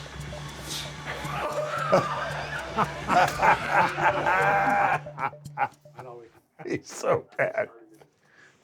Man, I'll never forget Paul Bearer, as I knew him back in Dallas, Percy Pringle. Got a chance to work a few angles with him, but obviously very instrumental in your career. Huge, And a guy we both love. Absolutely. He was awesome, man. He's one of those guys, and from what he did from that standpoint, but just as far as being one of the boys, one of those guys that dropped knowledge, was wrestling, and was in 100%. Oh, love this business. Absolutely. You know, you got people that are in the business, and then you have people that love the business, and he loved every aspect of the business. And, you know, obviously you know, with comes the business, come the ribs and everything else. Yeah. And there was Paul, that's how you knew whether he liked you or not. Yeah, If he didn't rib you, you know. you it's didn't like- resonate with him. You didn't resonate with him. You didn't matter to him. But if he ribbed you and Yeah. gave you grief, that means that, you know, Yeah. you were in with him. And Lord knows he ribbed the hell out of me. Hey, let's get into the last ride because I got a chance to watch all of it in its totality and to know you for as long as I have and to travel down different roads and for you to be so keeping everything on the DL Right. for 30 years. How was that for you? Was it cathartic? Was it a relief? Do you sometimes look back and say, hey, I wish I wouldn't have? I loved it, and I thought it gave fans a lot of insight. Yeah. Weigh in on this and tell me what you think, because I loved it. Obviously, I'm very proud of the last ride, the doc. It kind of started with me wanting footage because I thought at the end, you know, that match with Roman, I thought that was going to be it, right? My body was shot, my hip was gone. It basically started with me wanting just because I'd never done it through my whole career. I just wanted to kind of chronicle some of the interactions with talent, right? Backstage and this and that. You know, then it kind of just stretched out because I wasn't satisfied after the match with Roman. I felt like I can't leave like this. This is not me. I can do better. You know, so I put myself out there and I wasn't physically ready to be out there. And I didn't want people to remember me that way. So then it kind of took on this life of its own and it stretched out for over 3 years. I wouldn't say so much cathartic, but I think it's very insightful.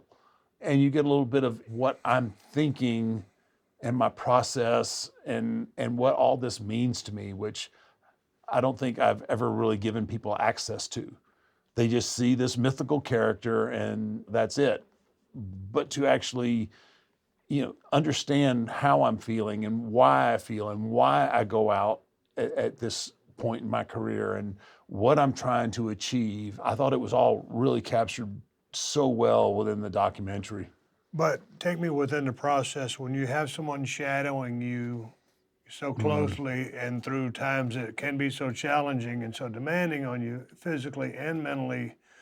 And a mutual friend did this. So was it intrusive?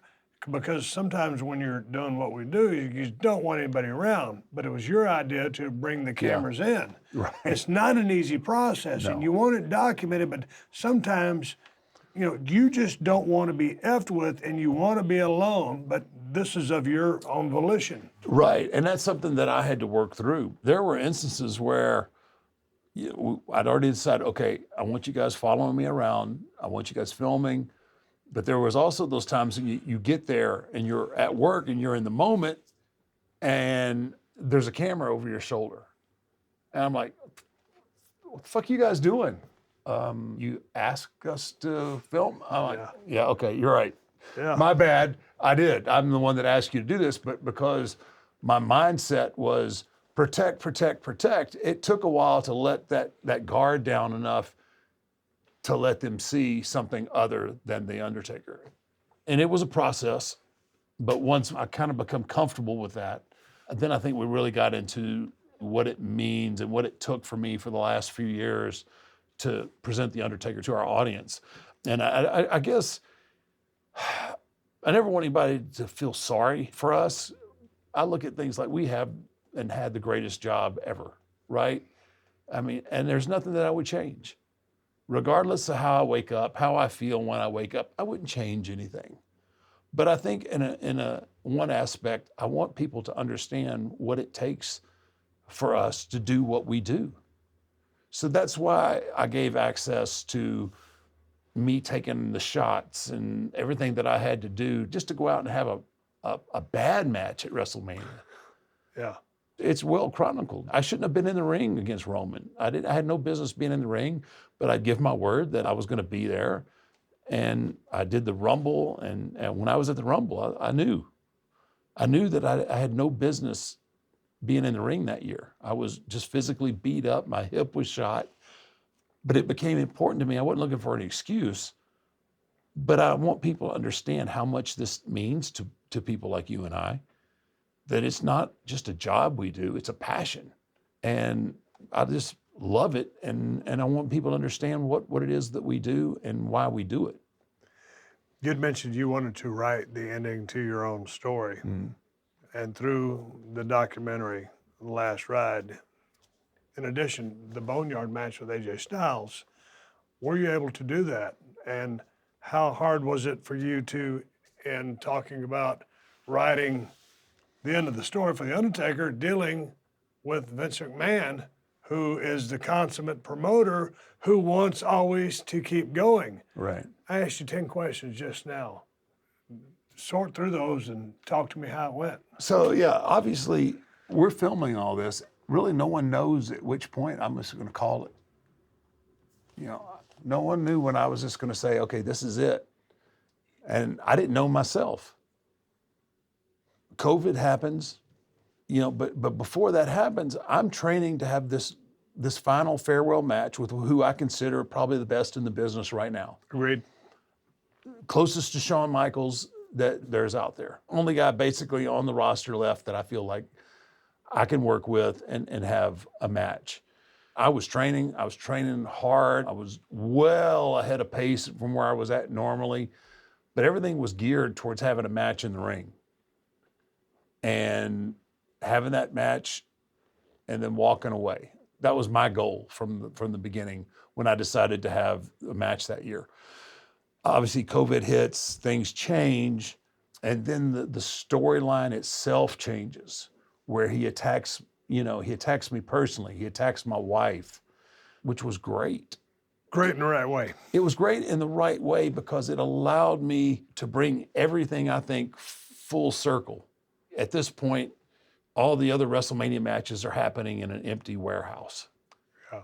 Somebody comes up with a theory of the Boneyard match. And it was perfect because he had crossed so many professional lines with his promos. Yes. It put me in a position like, I can't be Undertaker. How do I stay straight Undertaker after you've crossed that professional line? You've brought my wife into this, my personal life. You're bringing something out that you didn't expect. Understood. Which added a whole nother layer to it, like, whoa, they're not working anymore. Now this is getting, this is personal. And that match alone, allowed me to be a little bit Undertaker, It allowed me to be a little bit American Badass Yeah. and a whole lot of Mark Calloway. Right. And I referenced it in a promo. I'm bringing the unholy trinity to you. The unholy trinity being Undertaker, American Badass, and Mark Calloway. And that's what you got. You got a little bit of supernatural. You got a little bit of the American Badass, and you got a lot of Mark Calloway taken up for his wife and his family. And I just thought, at the end of that, it was like, what's left? Man, I want to talk about the match.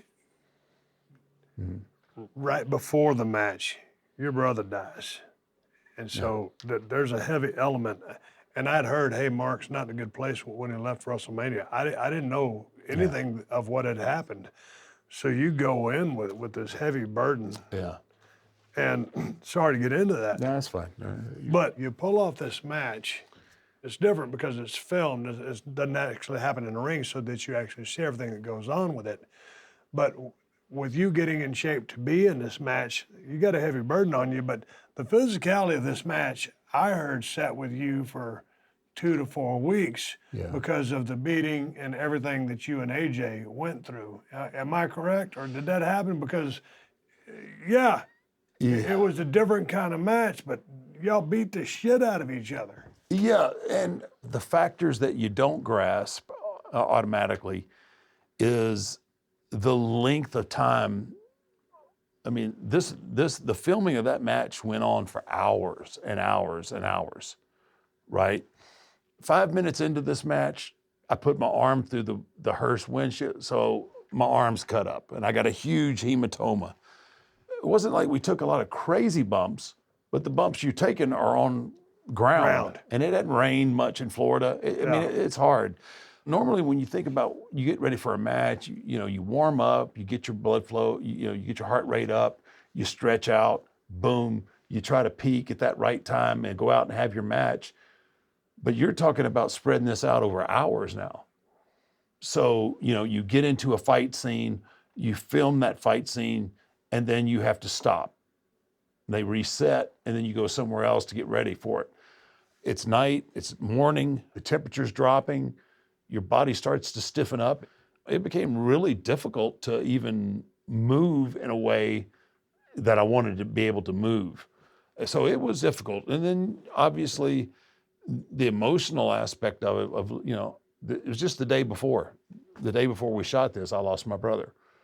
We were at the site on our way back to the Performance Center when I got the phone call. I guess we just have that mentality, the show must go on kind of mentality, but that's always kind of looming over you. Like, wow, my brother just passed away and there's nothing that I can do. I can't do anything. And I'm trying to coordinate who's going to go and be there with my mother. Because I'm here and I got to be here. And COVID's going on. Who's going to go to my mom's house and be there when I call her? Because all that falls on me. All those details, all that falls on me. So I'm trying to call on my other brothers and say, okay, this is what's going on. Tim's passed away. I need to get hold of my nieces, so somebody's there with my mom when I call her. And it's tough to tell, to call your mom and, let her know that one of her kids has passed away and not be able to do anything except wait to film the Boneyard match. Hey, I'm on the first flight there, Right. But you can't be on the first flight there because you have the responsibility and the obligation and the weight of this is what the world is hinging on if you're part of our world, and your responsibility to the company with AJ, with you, and this is what you've entered into. Yeah, you have to weigh all that out. Like you have that personal, like, okay, that's my mom. She just lost a child. Regardless of how old, my brother was, 63 years old, but it's still my mom's child. Yeah. You're looking at that, but then you have to look at the big picture. Like, I just can't pick up and leave Florida. We were already in a bind due to COVID. Right. you think that now I can just leave, and so you got to weigh all that stuff in, and it is what it is. And like I said, it was a tough few days. I remember watching this match, and I instantly fell in love with it. And I didn't know if it was going to be a thing of there was going to be more of or whatever. But what's interesting to me is, I think, you tell me if I'm wrong, but this match was born from our conversation on the Broken Skull Sessions months ago when AJ saw this and said, hey, maybe this guy would consider having a match with me. It's exactly where it come from. After watching the first episode, he called me and asked me if I was, interested. And I'm sitting there because at that point I'd already decided in my head, like, it's time to walk away before you become a parody of yourself. And then AJ Styles calls you, right?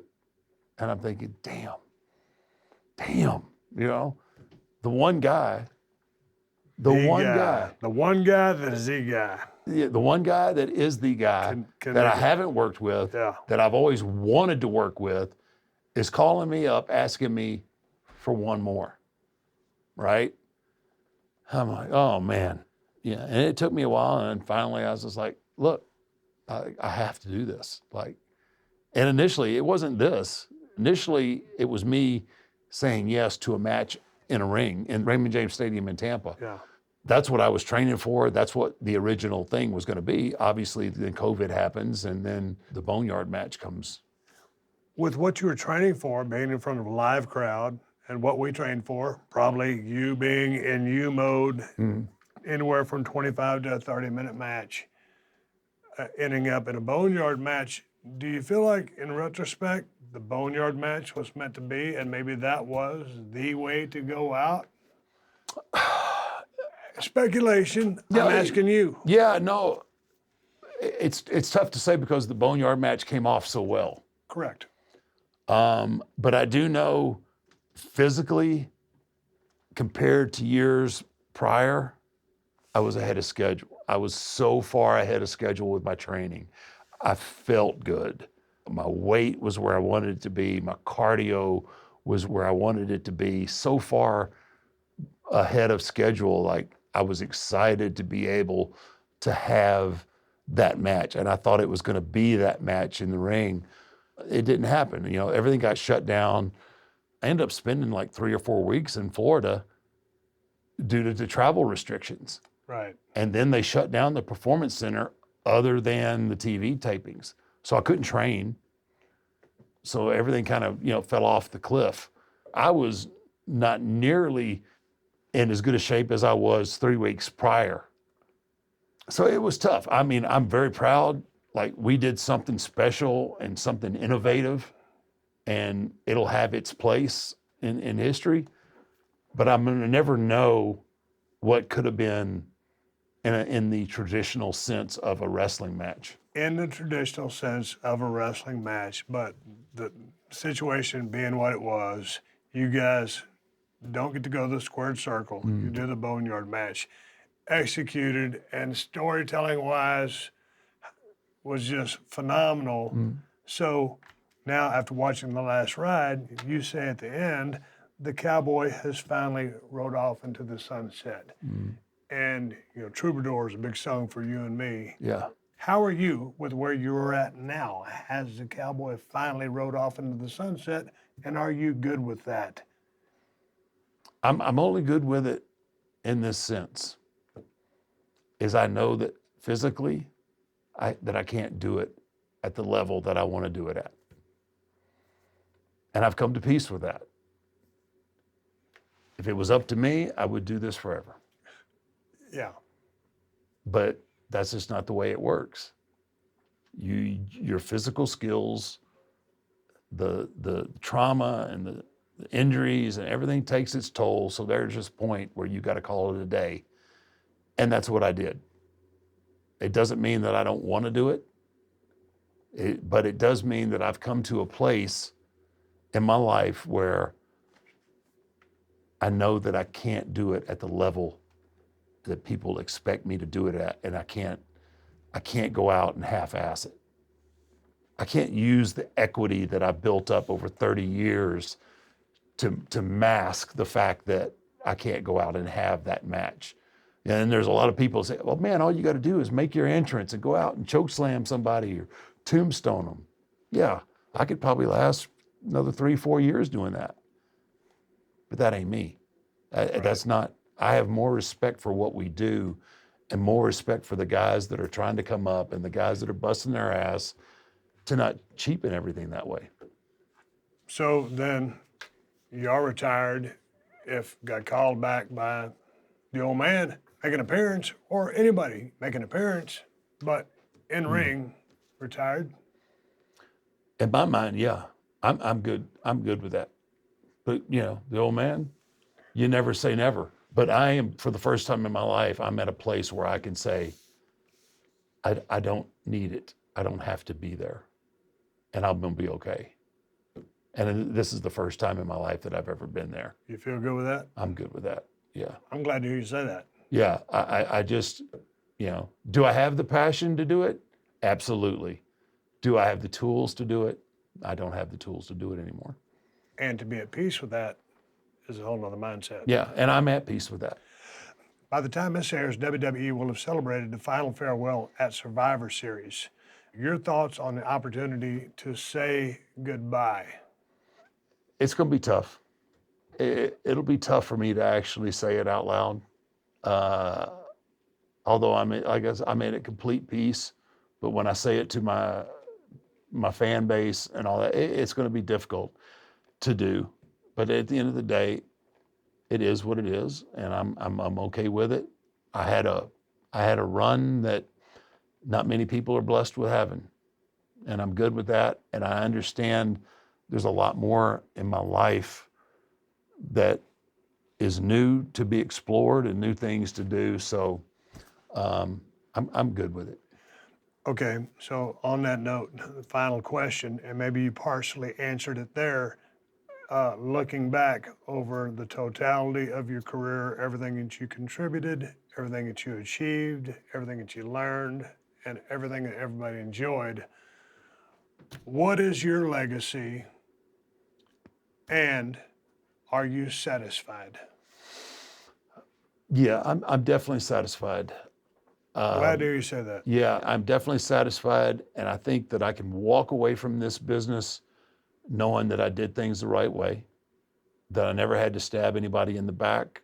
I think that I have the respect of my peers, and that's the biggest thing with me, having the respect of my peers and knowing that whatever the situation, it was always whatever was best for business.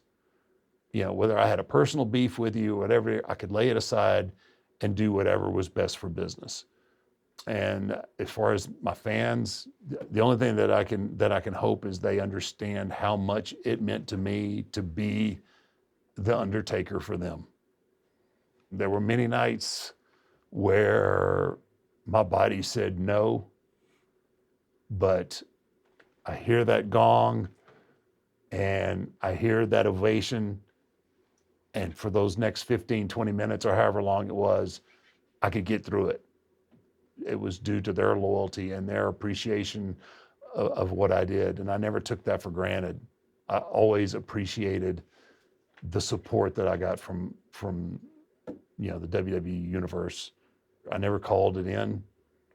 Business was always first, and regardless of my nightlife or whatever thing I had going on, at the end of the day, it was always about business, and I enjoyed the business that I was in. Man, I said the first time we talked, I've known you for a long time, but I don't know you too well. Yeah. Over our two conversations, I have gotten to know you better, and every now and then we trade phone calls every now and then. I hope we continue to do so.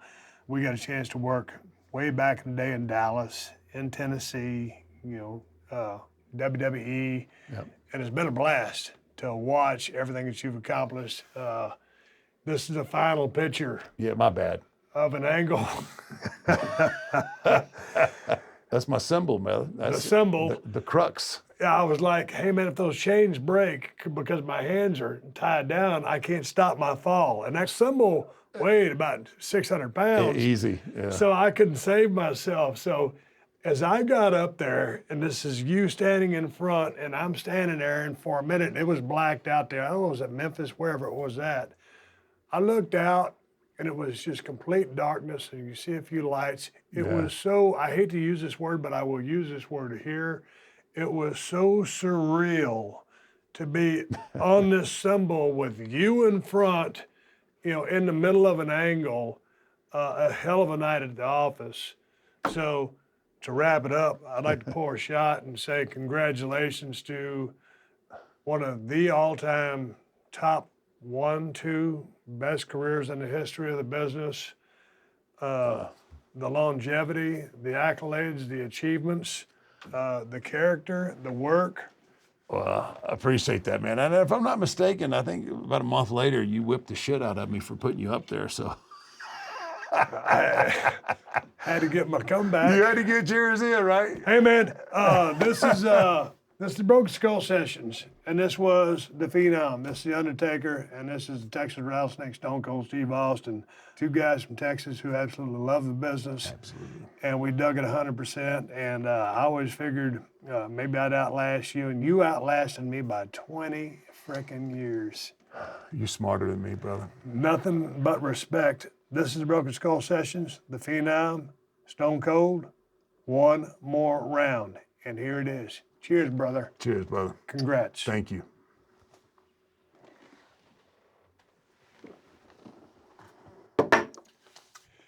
I'm Stone Cold Steve Austin. This is The Undertaker. I hope you enjoyed the Broken Skull Sessions, and that's the bottom line because I said so.